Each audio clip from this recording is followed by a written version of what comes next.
কি অবস্থা সবার, কেমন আছেন? দেখেন আমি কত সুন্দর ছোট্ট কিউট একটা কাঁঠাল নিয়ে এসেছি শ্বশুর বাড়ি থেকে। গ্রামে গিয়েছিলাম ঈদের ছুটিতে বেড়াতে, আসার সময় গাছ থেকে ছোট্ট একটা কাঁঠাল নিয়ে এসেছি।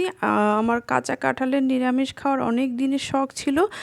ওভাবে আসলে ঢাকা শহরে কাঁঠাল পাওয়া যায় না, তাই গ্রামের ফ্রেশ নিজের গাছেরটার মজাই স্বাদই অন্যরকম, কি বলেন?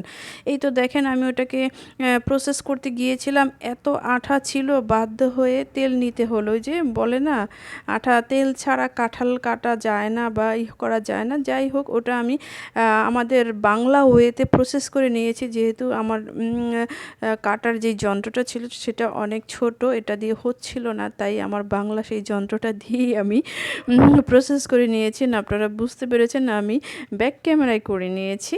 যাই হোক, এখন আমি কিছুটা অংশ আপনাদের সঙ্গে দেখাচ্ছি যে কিভাবে আমি এটাকে প্রসেস করেছি।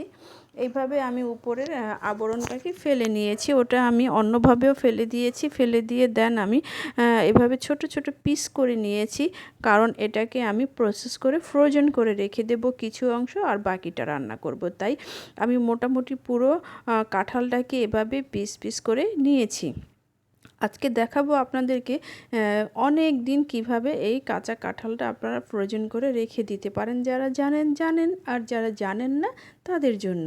তবে হ্যাঁ, এটা কিন্তু রাখার অনেক ওয়ে আছে। আমি যেভাবে রেখেছিলাম একটুও কিন্তু কালচে হয়নি। দেখেন কাঁঠালটা কিন্তু খুব সুন্দর হয়ে রয়েছে এখনও, আর কাঁঠালটা মোটামুটি একটু পরিপক্ক হয়ে গিয়েছিল, খুব বেশি কাঁচা ছিল না। এই যে দেখেন আমার হাতের অবস্থা, কি আঠা লেগে একেবারে। যাই হোক, আমি আগেই চুলায় একটা পাতিলে গরম পানি বসিয়ে রেখেছিলাম, সেখানে আমি পরিমাণ মতো হলুদ এবং লবণ দিয়ে রেখেছিলাম। পানিটা মোটামুটি গরম হয়ে গিয়েছে, আর আমার সেই প্রসেস করা কাঁঠালের পিসগুলো আমি সব এই ফুটন্ত হলুদের পানিতে দিয়ে দিয়েছি।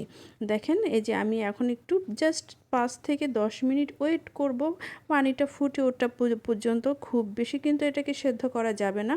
ভাপ যায় যেভাবে অন্যান্য ফ্রোজেন সবজি, তো আপনারা জানেন কিভাবে ভাপ দিতে হয়, ঠিক সেভাবে সে ওয়েতে জাস্ট একটু বলক উঠবে, যখন কাঁঠালটা পানিটা ফুটে উঠবে 5 মিনিট রেখে আপনার ওটাকে নামিয়ে পানি ঝরিয়ে নিতে হবে। এই যে আমি এখন ওই হলুদের পানিটাতে দিয়ে জাস্ট ওয়েট করছি, একটু নেড়ে চেড়ে দিচ্ছি এপিট ওপিট করে, যাতে নিচেরগুলো উপরে আসে এবং উপরেরগুলো নিচে যায়, নয়তো নিচেরগুলো বেশি নরম হয়ে যাবে এবং উপরেরগুলো ওভাবে ভাপ দেওয়া হবে না, হালকা সেদ্ধ হবে না। তাই এটাকে ভালো করে উপর নিচ করে নেড়ে দিতে হবে।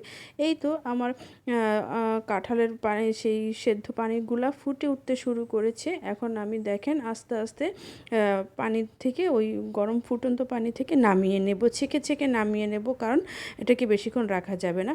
তো এভাবে ছাঁকনি দিয়ে উঠিয়ে উঠিয়ে আমি আরেকটা ঝুড়িতে রাখবো, যাতে এক্সট্রা পানিগুলো সব ঝরে পড়ে যায়। এই তো মোটামুটি আমি এখন সব উঠিয়ে নিচ্ছি। জাস্ট এভাবে উঠিয়ে নেবেন, নিয়ে যখন দেখবেন যে কাঁঠালগুলো পুরোপুরি ঠান্ডা হয়ে গিয়েছে, তখন জাস্ট আপনারা আপনাদের প্রয়োজন অনুসারে প্যাক করে ফ্রিজে রেখে দিবেন, ব্যাস তৈরি।